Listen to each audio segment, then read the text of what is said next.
Before we dive into the hottest news topics, if you love Flash Drive, make sure you're following us on Spotify and Apple to know as soon as any new content drops. I'm very sorry and apologetic. It should not have happened. Customers furious at Optus after a hacker steals the personal details of more than 9 million Australians. So who's to blame? Plus, flights out of Russia have sold out and cars have piled up at border checkpoints. Unrest in Russia as Vladimir Putin announces a significant escalation of the war in Ukraine. And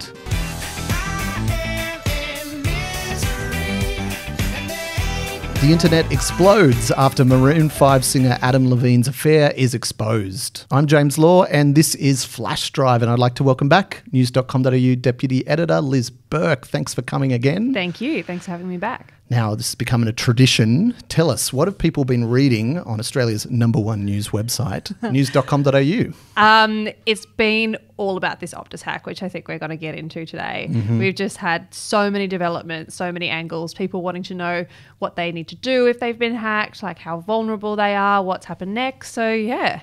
Let's get into it. Let's get into that. So for people who haven't been following, one of Australia's biggest telcos, Optus, drew the ire of millions of Australians this week when it was revealed that as many as 9.8 million customers' personal details were stolen by an anonymous hacker. The hacker first said he would sell the data on the dark web unless Optus paid him a $1.5 million ransom. But in a twist today, Tuesday, when we're recording this, the hacker has kind of gone back on that and said that there were too many eyes on him and that he's decided not to leak the information and has deleted all the data, or so he says. What a roller coaster. Liz, so yeah, obviously you've been following this on news.com.au. Yeah. First, let's talk about Optus, right? Yeah. What have you made of their response? Feels like they could have been a bit more proactive. So this all started on, well, what we know started on Thursday, which was the public holiday for the day of mourning for the Queen. So, you know, it took a lot of people by surprise. We weren't really expecting major news to kind of drop on that day. What we now know is that Optus knew about the hack, they say, less than 24 hours before the story came out. They put out a statement addressing, you know, what had happened, apparently trying to be quite transparent, saying that there was a big data breach. They detailed some of the kinds of information that had been taken. But that was after a story had already appeared on the Australian's website, I believe. And I think in that statement also they said that they were on the front foot. They had contacted customers who were affected. I mean, I don't know if I was a customer that has been directly affected. I mean, I haven't noticed any consequences of it yet, but I got that email on Saturday. Oh, you did? Yeah, That's like a fair bit after the fact when they're telling us that they knew about it on Wednesday night. And then since then, you know, there's just been a lot of interviews, or a lot of, you know, there's been a lot of a lack of interviews where, you know, the segment from the presenter will just end with, and we approached the CEO of Optus who was unavailable. She's given an interview on ABC Radio on Tuesday morning. There was like a televised, like sort of self-recorded statement interview by Optus, which, you know, wasn't really particularly well received by the public. And this is the CEO. Her name is Kelly Bayer Rosmarin. Yeah. I think it's a mix of a lot of different emotions. Obviously, I'm angry that there are people out there that want to do this to our customers. I'm disappointed that we couldn't have prevented it. I'm disappointed that it undermines all the great work we've been doing to be a pioneer in this industry and a real challenger and create new and wonderful experiences for our customers. And I'm very sorry and apologetic. It should not have happened. I think it's probably fair to say that her media appearances have been a little shaky. Yeah, they've been quite shaky. Well, and there's been very few of them as well. There was also a radio interview the other day where rather than the CEO or any of the leading executives, they put up a woman who's the director of communications, and it was so awkward. She seemed to not be able to answer a lot of the questions, didn't really have the messaging on track. And yeah, it's just a real shame for such a massive company that's representing, you know, that has the personal information we know now of so many Australians. I mean, this is believed to have affected up to 10 million people. That's basically half the country. I mean, it's pretty significant. But yeah, you'd think they would have, you know, like a crisis team all over it. They'd be sending people out information straight away as soon as they know this is what we know has happened. This is what we can do. But yeah, it just kind of seems to be like little mistake after mistake. Yeah, a little bit of a limp response. I thought it was really interesting to see the government's reaction. So Claire O'Neill, the cyber security minister, was on 7:30 on Monday night. And I thought this was a really interesting thing she had to say. Here's Laura Tingle asking a question. You certainly don't seem to be buying the line from Optus that this was a sophisticated attack. Well, it wasn't, so no. Pretty damning, hey? Pretty damning. Pretty brutal. I was watching that last night on the couch and I kind of sat up in my seat at that moment and went, whoa. And I think it's interesting that the government has some responsibility here because, you know, it seems like part of the reason why a company like Optus could have been vulnerable to such an attack. I mean, obviously there's flaws in their security, which will be investigated now.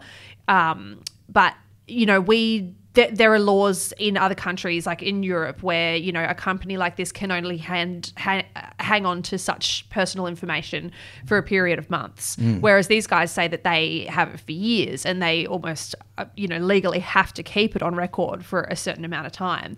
And that's the federal government that, you know, puts those standards in place. So there is, whether it's a level of responsibility, not necessarily for these vulnerabilities, but for, you know, going forward, they have to make changes. But yeah, the government's kind of just been about as brutal towards Optus as, you know, as any frustrated customer. I reckon it's quite astonishing to see. Yeah, they have gone hard against them and they've sort of, you know, made out as if that how could their cybersecurity systems be that strong if what is presumably a not very high level hacker has managed to get this amount of data. And, you know, I think the reason that we know he's maybe not so high tech is the ransom that he asked for, which is only a million or $1.5 million. Around 1 to 1.5 million. Yeah, which like I saw a good tweet this week where someone said, okay, so the hackers asked for, you know, an amount of money that you couldn't even buy a house in Petersham for. Right? Yeah. We'll leak the passport information of, you know, half of Australian adults. Will be able to reclaim their identities for decades going forward, but we won't have enough money to retire on.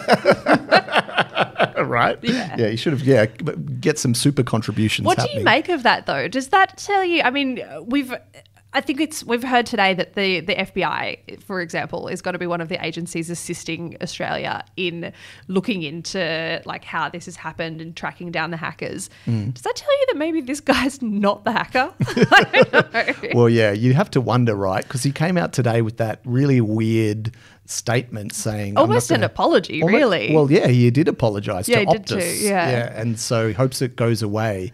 But you wonder, it does make me wonder whether we're all being taken for a ride here. But there are people who are saying that they've already seen the consequences of this. They're already, you know, receiving like text messages for asking for two-factor authentication for things that they haven't, you know, that they haven't signed up for from different financial institutions. And they, you know, have been informed by Optus that their data has been compromised. So not confirmed, but you can basically put two and two together. So sure, regardless of, you know, how serious this hacker is, it's certainly still going to have those ramifications for a lot of people. Yeah, well, especially if that information is out there on the dark web and these things can spread like wildfire. Yeah. So a lot of people could get exposed. I've got to like out myself a bit here. Like I find it kind of difficult to care about this cybersecurity stuff. Yeah, I'm not worried about like, it either. I'll just give, this kind of shows how freely we give our information away. I'm like, want to sign up for a new phone? Sure, take my passport, take my driver's license, have everything, have my Medicare number, whatever. Yeah. And if that gets into the wrong hands, like, yes, those people can go around doing the same things and opening things on your behalf. But I guess until you've been a victim of it, perhaps you don't really, you know, take it that seriously. Well, yes. And I think the danger for people is if it kind of can affect your credit score. If you're trying to apply for a loan or something, you're like, oh, bam, you've got all these other loans in your name that you weren't aware of. That's where it can be a problem. But I'm a bit like you. I'm not up at night worried about it. Well, I think you're probably maybe slightly more responsible. So do you have any, guidelines for our listeners of what to do if you do you'll find your data compromised? Yes. Well, the advice from all the experts is to be hyper-vigilant, which is like, well, what does that really mean? But what it means is to be on the lookout for people who might be trying to swindle you. So everyone's got those kind of scam texts and things like that before with a link. So if you get anything like that, don't click on them. If you get a phone call from someone a bit random who might know your name and your suburb, but you don't really know, oh, I'm just from the bank, triple check that you're actually talking to someone. Like banks don't just call you and ask for you to confirm details. That just doesn't happen. Yeah. And same with emails. Just be a bit more careful than you usually would be, because the scams can be a bit more sophisticated when they know a bit more information about you. So the email might be, hello, Liz, rather than just hi, customer. It might say your suburb, it might have your date of birth or something like that, that could trick you into thinking this is a legitimate document. So just triple check those. Be very careful before you click anything or confirm any details, because usually these places don't call you, you call them. And you can always hang up and call them back if you think it's your bank. So it's probably not. Probably not. I feel like after this, even, idiots like me who think they're invincible will probably be a little bit more careful. Please don't hack Liz. Hey, another thought I had just before we move on from this subject is, so we've seen how the new CEO is performing as Optus CEO. You know who else is on the books at Optus? Oh, yeah. A little lady called Gladys Berejiklian. Where's Gladys? Where's Gladys? Don't you think Gladys it's time? Coming to the rescue? Yeah, right. She's good in a crisis. Let's get Gladys involved more senior. She's there in some amorphous executive role. Yeah. I saw her role referred to the other day as, as a high profile role within Optus. I'm like, is it high profile? Because I haven't really seen her around. No, she hasn't been super busy. She's given a few interviews here and there, but maybe they should be knocking on her door and getting her in the trenches to help clean up this mess. Just a bit of advice. Like there might be, a little bit of restructuring going on in the coming months. Quite possibly. Yeah. We'll watch that. Remember, Flash drivers, if you're loving the podcast, let us know. Subscribe and leave a 5-star review. Everyone needs to be across the news of the week. To overseas now, Liz. Vladimir Putin has announced a worrying escalation in the war in Ukraine, calling up as many as 300,000 army reservists.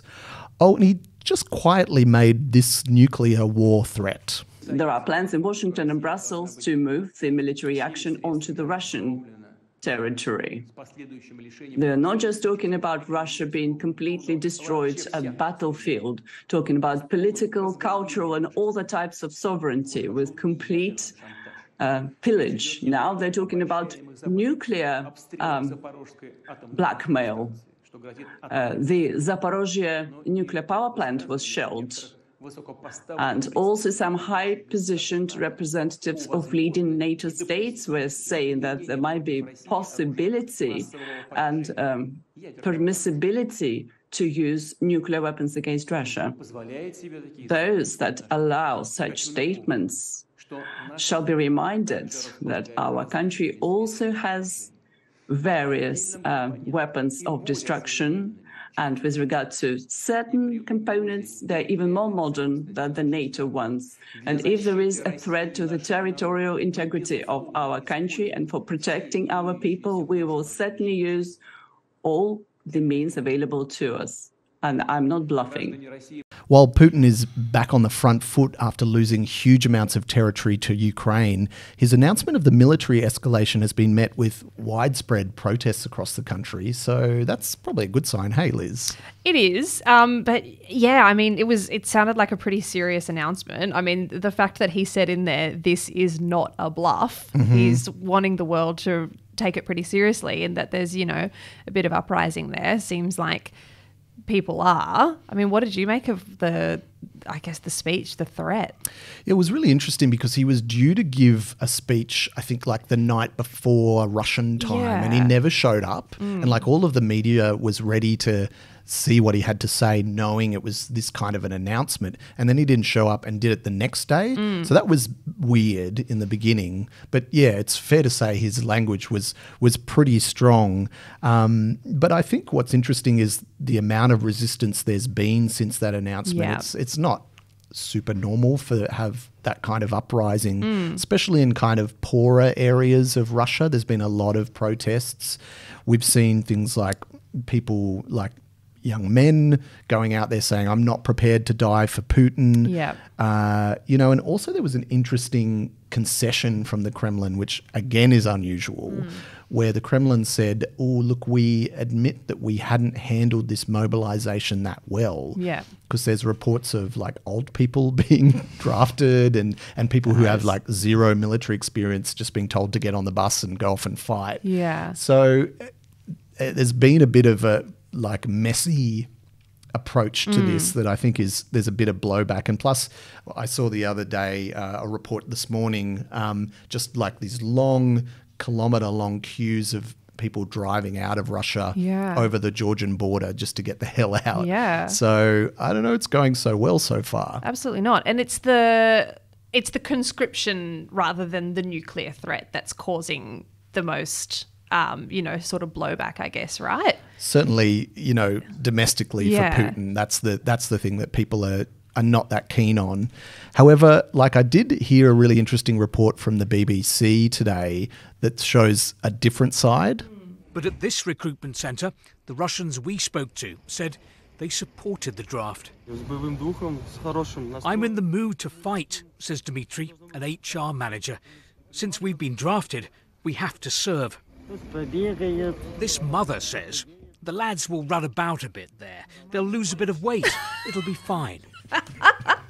What? It'll be fine. It'll be fine. It's just a little war. Yeah, and these people like in no way come from Kremlin central casting. Right? It's just like a boot camp. I know. Yeah. I mean, it's not a laughing matter. These are people being sent off to war. But I do like the little detail about an HR manager is ready to fight. Like, how intimidated are you? Like when I'm in the trenches, I want my HR representative beside me at all times. Like you said, this was a scheduled speech to some extent. Well, scheduled and then delayed. But I found it interesting, I guess, from a news cycle perspective that Putin seemed to have really picked his moment in the spotlight because this came just on the tail end of, you know, the biggest world news. So it was after the Queen's death, after the funeral, after the UK had officially ended its period of mourning, and you know, from working in a newsroom, it was like, okay, so now we've finished the world news, we'll go back to seeing whatever's happening in our own country. And then it was like, nope. Putin's got a big war development going on. Seems like he's got better media managers than Optus does. I don't need to do a trade. Kremlin media center is a famously well-oiled machine. That's really an interesting insight. Like, you're probably right that he did delay it for those reasons. I didn't pick up on that. That's really interesting. I mean, perhaps maybe it's just kind of how it worked out that way, but he, you know, certainly did have the spotlight in that moment where we had our attention on all of these other world leaders. Seemed like he kind of popped up and went, still over here, guys, still causing a hell of a lot of trouble. Yeah. And I noticed he's been doing a lot of meetings with world leaders, like he's met with China, India, Belarus most recently, to try and sort of make it look like he's got a bit of support around the world. Yeah. I don't know how well that's going, but certainly he's trying to get on the front foot again after losing so much of that ground in Ukraine. Yeah. And do you think it sounds like from the backlash that he's getting domestically that maybe he is worried about losing his stranglehold a little bit? Well, I mean, I'd caution people not to get ahead of themselves. Yeah. He still does have that stranglehold, and although that there is resistance in Russia, there still are a lot of people willing to support the government, willing to fight for Mother Russia and all that kind of stuff. So I wouldn't think it's slipping just yet, but there are just lots of little nicks in his armour along the way since this began. It has not been a very successful military operation. No. In many ways, Russia's been embarrassed on the world stage, which the fear is that one hopes he doesn't overcorrect. And that's where the nuclear threat is there, because he's got a very powerful arsenal. Let's just hope he doesn't use it. Yeah, it doesn't get down to the last shot in the locker. That's it. Yeah. We'll be watching. Love hearing us analyse the biggest and smallest headlines each week? Make sure you follow us on the socials so you don't miss any content. We're on Instagram, Twitter, Facebook, TikTok and YouTube. We're everywhere. Liz, let's move on to something a bit lighter. Should we laugh at some celebrities? I'm ready. You got a feel for Maroon 5 singer Adam Levine, who was the butt of many jokes across the internet this week when an Instagram influencer and model, Summer Stroh, dropped this bomb on TikTok. Essentially, I was having an affair with a man who's married to a Victoria's Secret model. At the time, I was young, I was naive, and quite frankly, I feel exploited. I wasn't in the scene like I am now. Now, sadly for Levine, there were screenshots of these messages that he sent to both Stroh and a bunch of other women who he found on Instagram, and the internet had a field day. Would you like me to read some of the choice quotes, Liz? Please do. I may need to see the booty. Why did I ask for this? I'm now obsessed with you. You read the next one because I'm sounding creepy. Do I have to? Yeah. That body of yours is absurd. Sure. I don't want to read this one. Watch your ass jiggle on that table. Sorry, let me start again. Watching your ass jiggle on that table will permanently scare me. Oh, it's scar. Sorry, that's a typo. Do that again. Do it again. Okay. Watching your ass jiggle on that table will permanently scar me. I'd do anything for it. I'd buy it a steak dinner and whisper sweet nothings into it. Oh my God. So you said earlier you have to feel for Adam Levine. Do you really? This is shameful stuff. I have no sympathy for this guy. Yeah, no, I don't either. It isn't like, pull out anyone's, attempts at being flirtatious though. It's going to sound pretty pathetic. Yeah, true. But he doesn't have a lot of game on the sext. No, really. No. It makes me awkward to think about. Exactly. But he's like a global rock star. Surely he shouldn't have to say things like this, right? Yeah, and a renowned nice guy too. So I think that's why it's kind of been so shocking, and also why everyone is just, jumping on to immediately rip the piss out of him, because this is not cool. No. Sorry, this is so awkward. It's more awkward than I thought it would be. Yeah. But look, let's get into some of the detail of this, because there is a bit to talk about that's legitimate about how people are treated in the media and about, relationships and adultery and stuff like this. So it's a saga. It's a bit of a saga. So this woman, Levine's alleged mistress, Sumner Stroh, she came out and she said that she was embarrassed by the whole affair and only came forward with the story because it was about to be exposed in the press. Do you have any sympathy for her?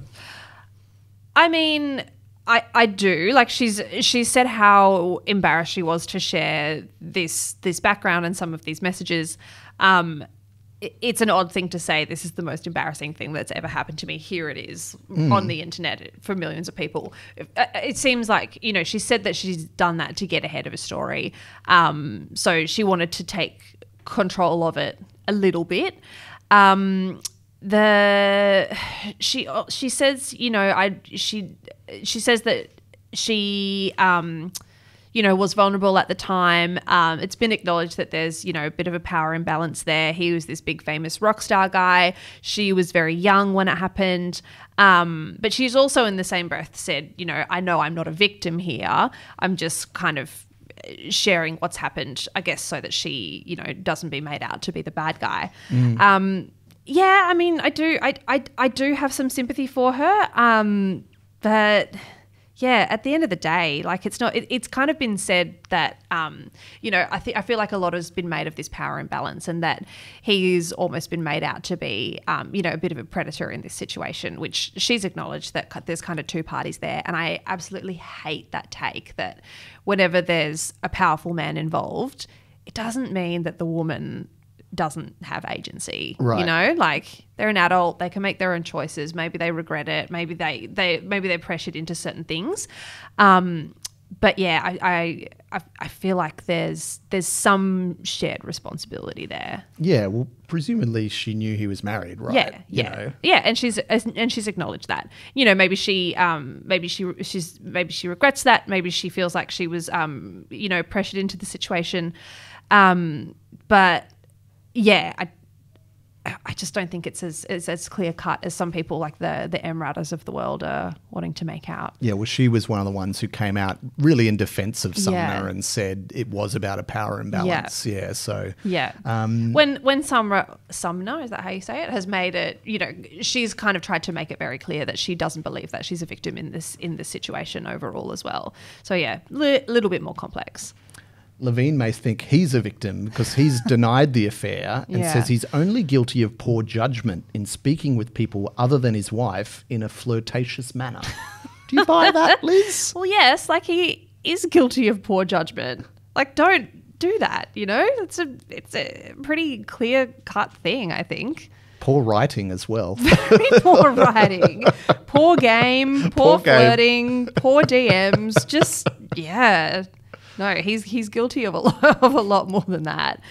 It's kind of a bit yucky for me. Like I don't really want to get into the the ins and outs of the affair, who said what, when we kind of don't really know all of those details. Let's just enjoy the memes. Just give us the memes. Yeah. One last question. Do you think that this will affect his career? Because like you say, he's a nice guy. He's on The Voice, I think, in the US. Yeah, so he's like true. Family show. Yeah. Do you think that this will hurt Maroon 5's illustrious career? I think it could, but how much career do they have? I don't know. I'm not really a big Maroon 5 fan. You're not? I don't know how many.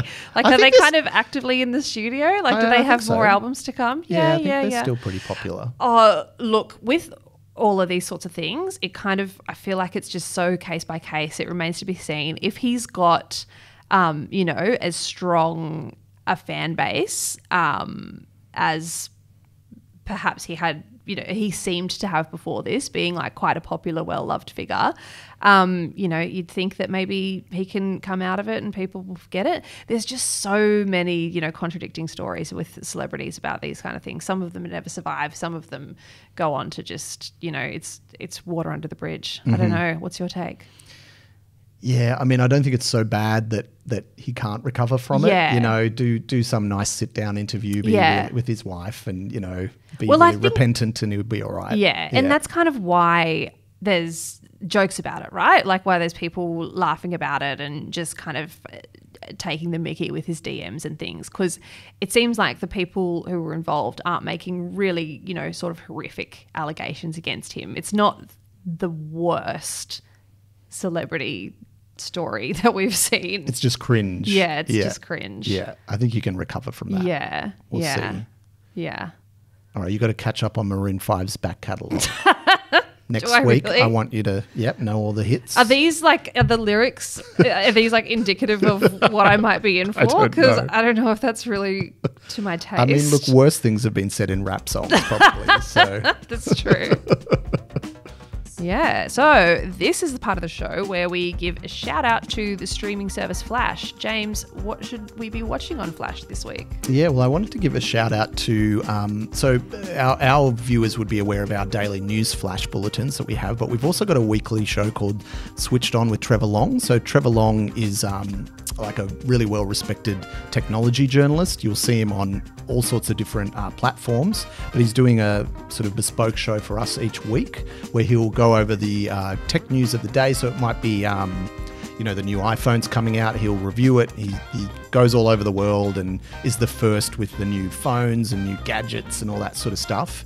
This week, I think, is a really good one to watch. It'll be on the platform on Tuesday.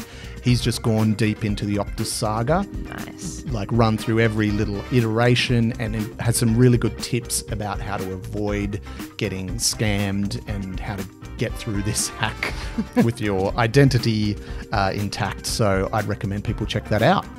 That'll be a good one. I'm not saying that our Optus segment wasn't great, but Trevor really knows what he's talking about. He knows his stuff. Yeah, probably listen to the experts. Yeah. So you can check that out on Flash. Liz, we've come to the end of another show. Thanks again for all your insights. Thank you. It's been fun. We'll be back here next week. If you enjoy the news and this podcast and want to learn more about Flash, you can sign up at flashnews.com.au. Flash lets you stream more than 25 news channels in one place. New customers get 14 days free. Start your streaming today.